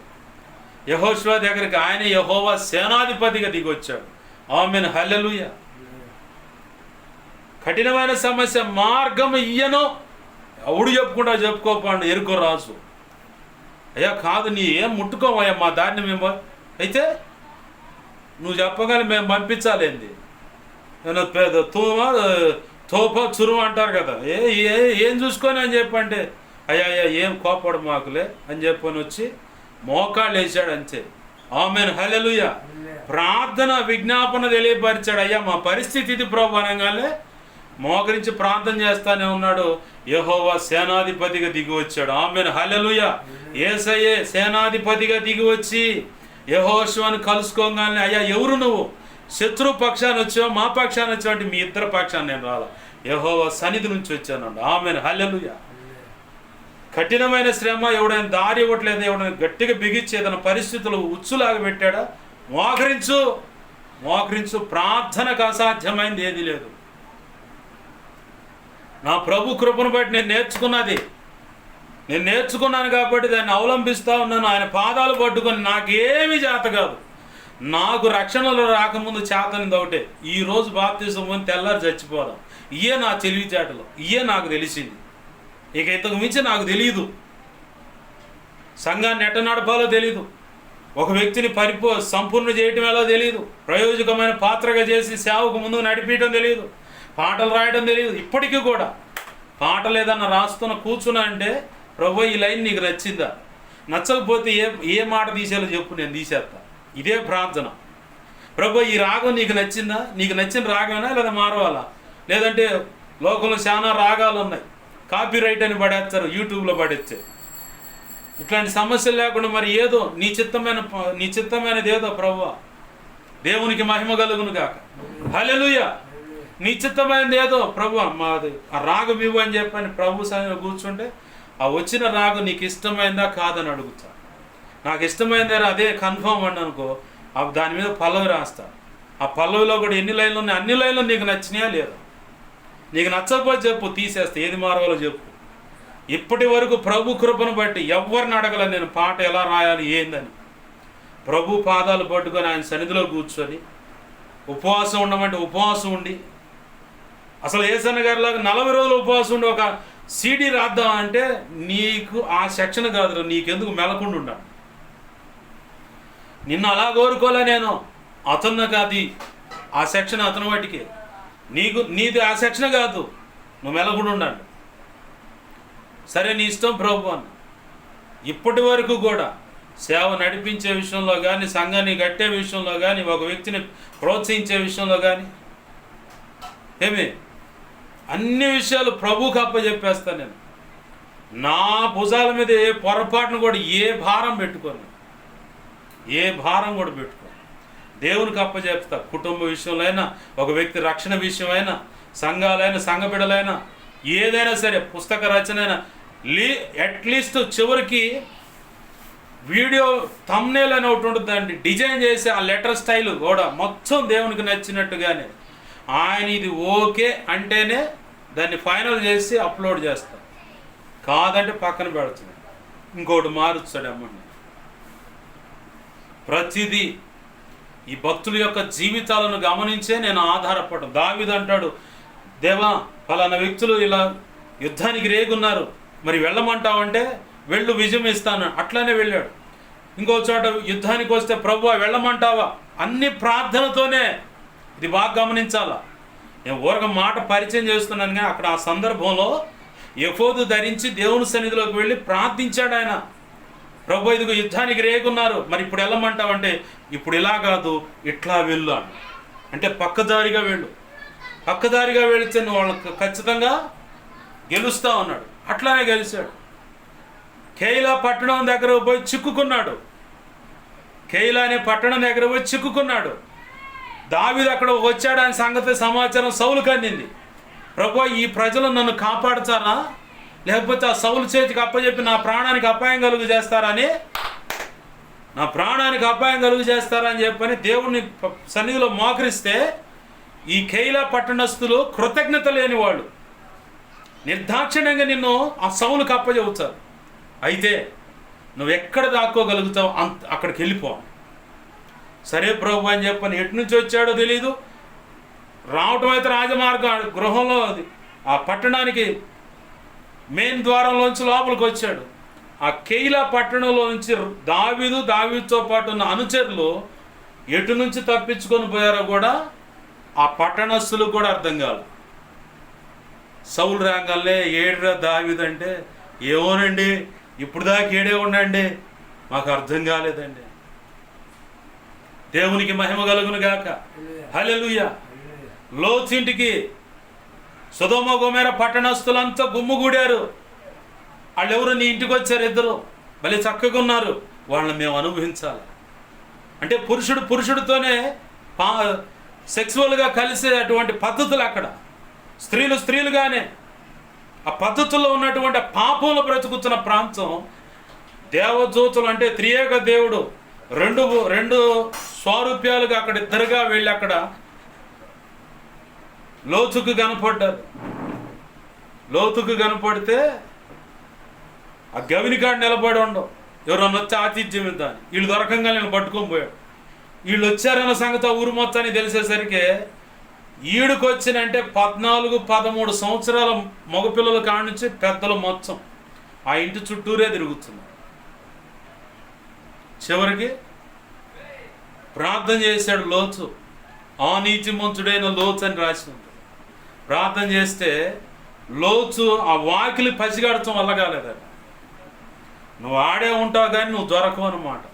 ప్రార్థనాపూర్వకంగా దేవునికి అప్పచెప్పావు. అర్థమవుతుందా? ప్రభు పాదాలు పట్టుకో. ప్రతి విషయం దేవుని సన్నిధిలో నువ్వు ప్రతి విషయాన్ని దేవునికి అప్పచెప్పగలిగితే, ఏంది దేవునికి తెలియజేయాల ప్రతి విషయాన్ని. ఇదయ్యా నా పరిస్థితి అని ప్రార్థన చేసుకుందాం. ప్రార్థనాపూర్వకంగా దేవుని పాదాలు పట్టుకుందాం.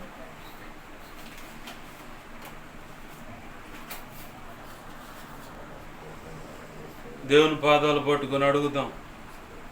హిజ్కియా మీద ఒకడు వచ్చాడు, సెన్హెరీబు అని పెద్దలు. సెన్హెరీబు దగ్గర నుంచి కొంతమంది వచ్చారు.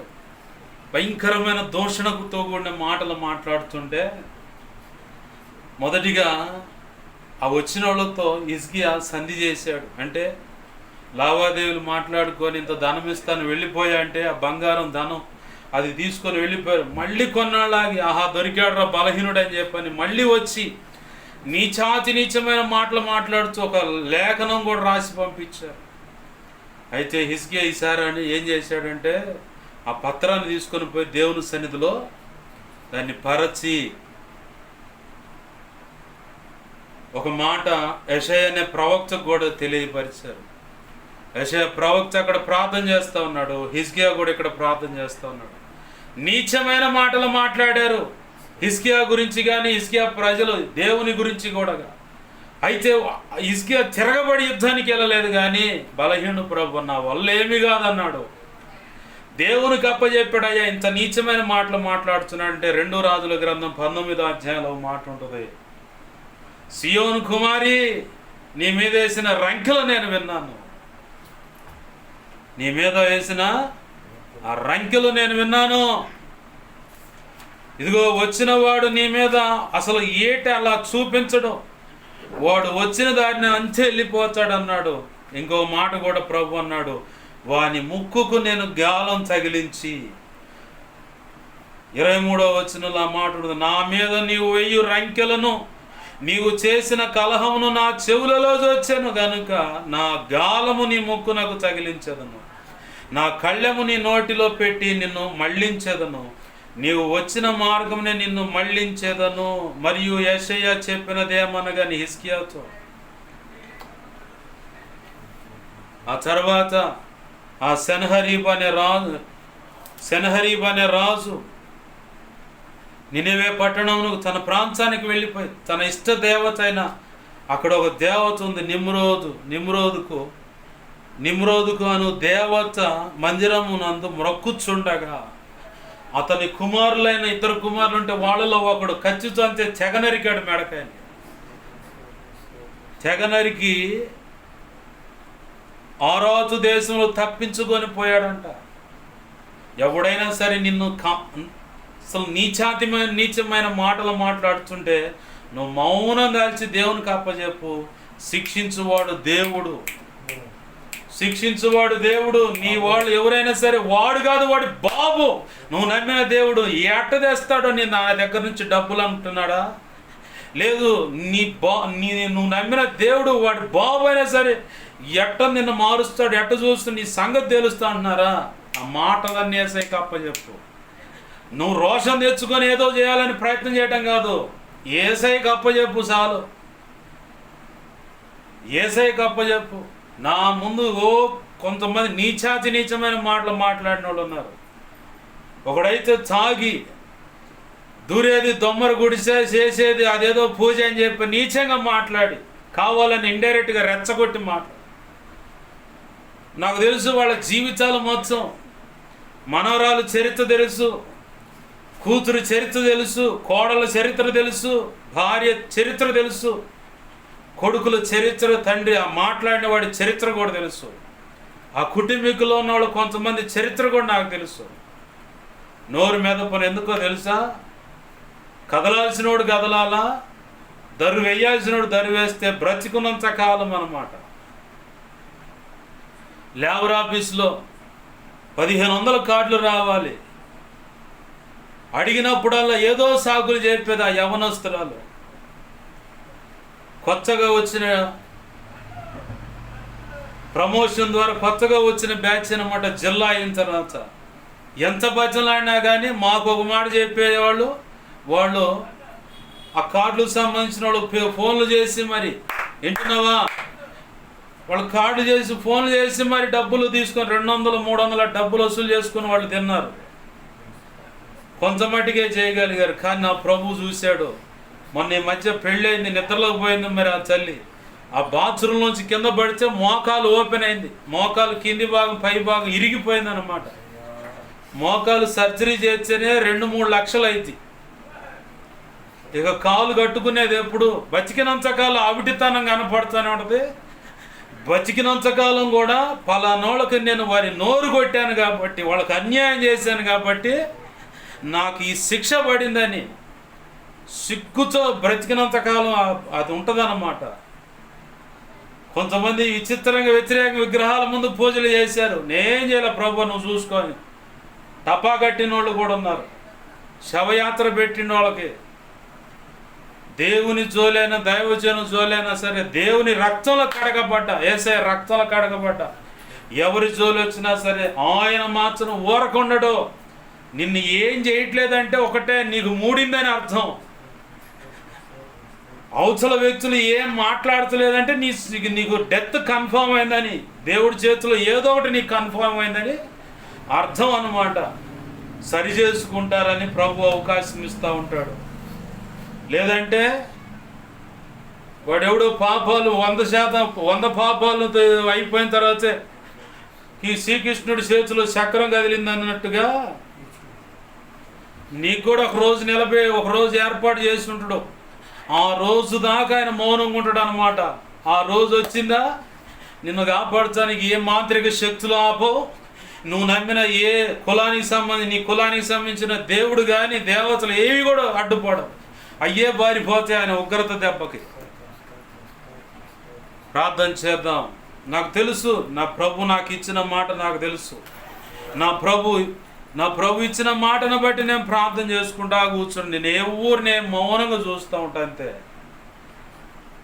ఎవడు ఎన్ని రంకెలేసినా సరే, ఎవడు ఎన్ని చోట్ల కుట్రతో కొంతమందిని ప్రేరేపిస్తూ ఉంటారు. నీకెందుకురా నువ్వు శాతబోళ్ళు చేయి, మేమంటే తెలిసిపోయిందిలే కాబట్టి మీరు చేయండి, మీరంటే తెలియదు అని చెప్పి నువ్వు ఏడ గుడిసెలో దూరి ఏడ ఎన్ని మంతనాలు చేసినా మొత్తం అర్థమవుతాయి.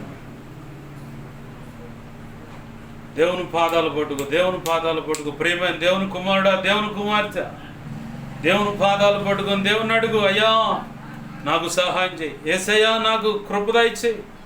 ఇప్పటి వరకు నా సొంత ప్రయత్నాలు చేశానయ్యా, ఏదో చేద్దామని చేశాను కానీ ఏది ప్రతిదీ నిష్ప్రయోజనమని నాకు అర్థమైంది. నేనైతే గర్వంగా చెప్పగలను నా ప్రభు ఎదుట, సకల పరిశుద్ధుల ఎదుట గర్వంగా చెప్పగలను. ఆయన మీద ఆనుకున్నప్పుడు, సమస్తం ఆయనే అని ఆధారపడ్డప్పుడు అనేక విజయాలు నా ప్రభు నాకు ఇచ్చాడు. అనేక ప్రార్థనలకు సమాధానం ఇచ్చాడు, నా ప్రభు ఇచ్చాడు. దేవుడు అన్నాడు, రే మీ తాత ముత్తాతలు సంపాదించిన ఆస్తులని పక్కన పెట్టాడు, మరి వాటి గార్డెన్గా నేనున్నాను ప్రభు అని. వాటిని నేను కాపాడుతాను. మా మేనత్తలు అన్నారు, ఆస్తులు నీకేందిరా, వాడికి ఇచ్చేది ఏంది, మేము ఏదన్నా జాలి తెలిసి ఇస్తే వాడిది ఆస్తి అన్నారు. ఆహా అవునా, సర్లే, నా ప్రభు అప్పటికే మాట ఇచ్చున్నాడు, ఆయనకి చేత కాకపోతే కదా నేను వాటిని కాపాడుతాను. వాళ్ళేమో ఎవడు నీకు ఎట్టిస్తారో చూస్తాము, మాది ఇది అన్నారు. నా ప్రభు అన్నాడు, నీ తర్వాత తరానికి ఆస్తులు ఉంటాయి, నేను కాపాడుతా. ఎవడైనా ఎగస్ట్రాలు చేస్తే వాడికి శవయాత్ర కన్ఫర్మ్. ఇంటి ముందు 2 పెట్టెలు, శ్మశానంలో గుంత. ఒకటి స్నానం చేయించిన తర్వాత పెడతానికి పెట్టా, అంతకంటే ముందు కొంతసేపు ఉండటానికి వెయిటింగ్ పెట్టానమాట, మార్చురీ బాక్స్. ఈ 2 పెట్టెలు ఇంటికాడ పెట్టుకుంటారు వాళ్ళు. శ్మశానంలో గుంత ఖర్చు. ఆస్తుల విషయమైనా నీ జోలు ఎవడొచ్చినా సరే వాళ్ళకి అదే కన్ఫర్మ్. ఆయన అంత పెద్ద మాట ఇచ్చినప్పుడు నేనెందుకు రోషపడాలి, నేనెందుకు దిగులు పడాలి? నేను ఒకటే అంటే, అదిగో ప్రభు వాళ్ళ నోడు ఈ మాట అంటాడంటే నిన్నే అంటాడు, నాకు తెలియదు. సౌలు దగ్గరకు వచ్చాడు యేసయ్య, సౌలా ఎందుకు నన్ను హింసిస్తానంటే, నిన్నెప్పుడు హింసించానంటే, నా బిడ్డలు జోలిపోతే నన్ను హింసించినట్టు కాదా అన్నాడు. మరి ఆ రోజే ఆదిమ సంఘానికే దేవుడా యేసయ్య, ఈ రోజు కూడా దేవుడే. ఈ రోజు కూడా నా పక్షంగా, మన పక్షంగా ఉన్నాడు. ఆమేన్, హల్లెలూయా. నిన్నేదో ఎవడేదన్నా అంటున్నా, ఎవడేదన్నా రహస్యంగా ఏదన్నా చేస్తానికి పూనుకున్నా, మొత్తం యేసయ్య అన్నాడు, నిన్ను ముట్టువాడు నా కనుగుడును ముడుచున్నాడు, నా నామ ఘనత కొరకు ఈ కార్యం చేస్తున్నాను అన్నాడు. ఇంత గొప్ప వాగ్దానం ఉంటే ఆయన అన్నాడు, నీకు విరోధంగా రూపింపబడ్డ ఏ ఆయుధం వర్ధలదు. నువ్వు బ్రతుకు దినములన్నిటి ఏ మనుషుడు నీ ఎదుట నిలవనేరడో వాళ్ళు నీతో పోరాడతారు, కానీ వాళ్ళని చూసి భయపడమాక, నువ్వు ధైర్యంగా నిలబడు. అయితే నీ పక్షంగా నేను పోరాడుతున్నాను, అందుకే వాళ్ళు జయం పొందలేరు అన్నాడు యేసయ్య. ఇంత శ్రేష్టమైన వాగ్దానాలు దేవుడిస్తే వీటన్నిటిని పక్కన పెట్టి దిగులుతోనూ, చింతతోనూ, ఆవేదనతోనూ కృంగిపోతున్నో, ఎందుకు ఏంటని చెప్పి దిగులుతో ఎందుకు ఏడుస్తున్నావు? ఇంత గొప్ప ఆరాధన, ఇంత గొప్ప కృపనిచ్చాడు దేవుడు. ఇప్పుడు చదివిన మూలవాక్యం ప్రతిరోజు దేవుని సన్నిధిలో జ్ఞాపకం చేస్తా. ప్రభువా, పిలుపు పత్రిక 4వ అధ్యాయం 6, 19 వచనాల ప్రకారం నీ కృప నాకు ఇవ్వయ్యా. ఆ కింద 7వ వచనంలో ఉంటుంది, సమస్త విషయాల్లో సమాధానం అట నీకు. ఆయనకు అప్పచెప్పి ఆయన మీద కూర్చున్నట్టు ఇక అన్ని ఆయన సన్నిధిలో కూర్చున్నావంటే, ఒక కుమారుడిగా ఆయన కౌగిట్లో కూర్చున్నా సరే, ఆయన సన్నిధి అన్న ఆయన కౌగిలన్న ఒకటే. నువ్వు కూర్చున్నాడు చాలు, ఇక అన్ని విషయాలు నీకు సమాధానం. కింద 7వ వచనంలో ఏముందో చదవండి. అది ప్రభు ఇస్తాడు. నా ప్రభు కృపను బట్టి ఏ పరిస్థితి అయినా, లేమిడైనా, ఇరుకైనా, ఇబ్బంది అయినా ప్రతిదీ ఆయనకు అప్పచెప్పు, సంతృప్తి కలిగి చేస్తాడు ఆయన. ప్రార్థన. ప్రేమగల మా కన్న తండ్రి యేసయ్యా, నీకు వందనాలు, కృతజ్ఞతాస్తుతులు.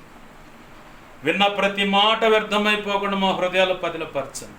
నీ వాక్యాన్ని హెచ్చించుకుంటున్నావు, నీ నామాన్ని ఘనపరుచుకుంటున్నావు. నీ మాటలు ప్రభు ఎంతమంది విన్నారో అందరి హృదయాలు నువ్వు అనుకున్న కార్యం నీ చిత్త ప్రకారం యేసు నామములో జరుగునుగాక. ఈ మాటలను బట్టి ఎవరైనా వారి హృదయాలు కఠినపరుచుకొని ఇంకా దుర్మార్గపు స్థితిలోకి ఇంకా రేపబడుతున్నట్లయితే, భ్రష్ట మనసుకు వెళుతున్నట్లయితే నీ చేతులకు అప్పచెబుతున్నావు. యెహోవా ఈరే, మేమేమి చేయలేం, మాకేమీ చేత కాదు కదా, నీ చేతులకు అప్పచెబుతున్నాం ప్రభువా. నువ్వే సమస్తమును పరిష్కరించండి, సమాధానం దయచేయండి అయ్యా. ఈ వారంలో ఉన్న ప్రతి సంఘక్రమాన్ని నువ్వు కృపతో జ్ఞాపకం చేసుకుని ఘనంగా జరిగించండి అయ్యా. ఇదిగో తండ్రి, రేపు శనివారం ఇదిగో ఈ కాలనీలోనే యూత్ సెమీ క్రిస్మస్ జరగబోతూ ఉంది. సమస్త అడ్డు ఆటంకాలు తొలగించి నువ్వు అనుకున్నట్టుగా ఘనముగా ఆ రోజు యేసు నామములో ఆ యూత్ సెమీ క్రిస్మస్ జరుగునుగాక.